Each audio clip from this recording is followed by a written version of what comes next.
Dagkong tarpaulin nga nagpahinumdum sa publiko kalabot sa mga health protocol nga gimuntar sa ubang barangay sa dakbayan sa Sugbo sa mga skywalk gipatangtang sa mga sakop sa probe. Pipila ka mga kapitan nakakwestiyon nga info drive lang man unta ang unod sa maong tarpaulin. Ang report ni Fe Marie Dumabo.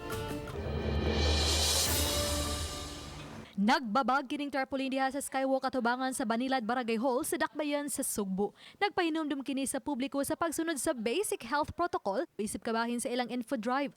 Para mga tarpaulin na himong kontrobersyal ning weekend. Kay human sa kapin sa 10 ka mga barangay kini na lang ang nahibilin. Apan sa Barangay Banilad gipasabot ni Kapitan Dennis Tabar nga wa siya nakita nga sayop sa maong tarpaulin. Mas lang gingnan ko nga ako sa question ba nga grabe naman sad no. Government to government, wa man mi nagpapropaganda sa opening sa usa ka establishment, sa usa ka produkto sa pagkaon. Sa pakiginabi kang Raquel Arce ang pangulo sa probe, giangko niya nga sila ang mitangtang sa mga tarpaulin subay sa mando sa buhatan sa City Administrator ni Atty. Floro Casas. Ang aming office are basing on kanang orders from my supervisor. So kung ang kaniadto nga wala makuha kay wala complain, then mo na nga nagpabilin.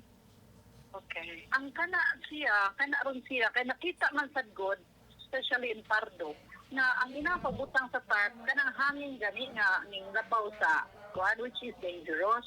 Apan matod ni Tabar nga nakasabot man siya nga kinahanglan mokuha og permit apan hangyo usab niya nga konsiderasyon lang unta ilabi na nga kabahin kini sa info drive. Giangko ni Tabar nga ang tarpaulin donated di kanhi Cebu City Councilor Margot Usmania. Ano ato mambalibaran nga tabang man sa barangay, info drive.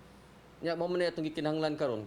DILG ug ang IATF naman gyud sila mimo namo nga mga barangay. Samtang gitangtang na usab ang nagbabag nga tarpaulin atubangan sa Lahog Barangay Hall. Nagpahinumdum kini sa publiko nga dili magpanik.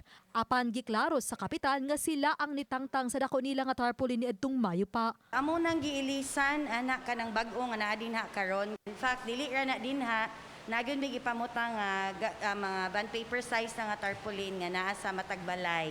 Uban ni Marlon Melgazo. Ako si Fe Marie Dumabok. Balitang Bisdak.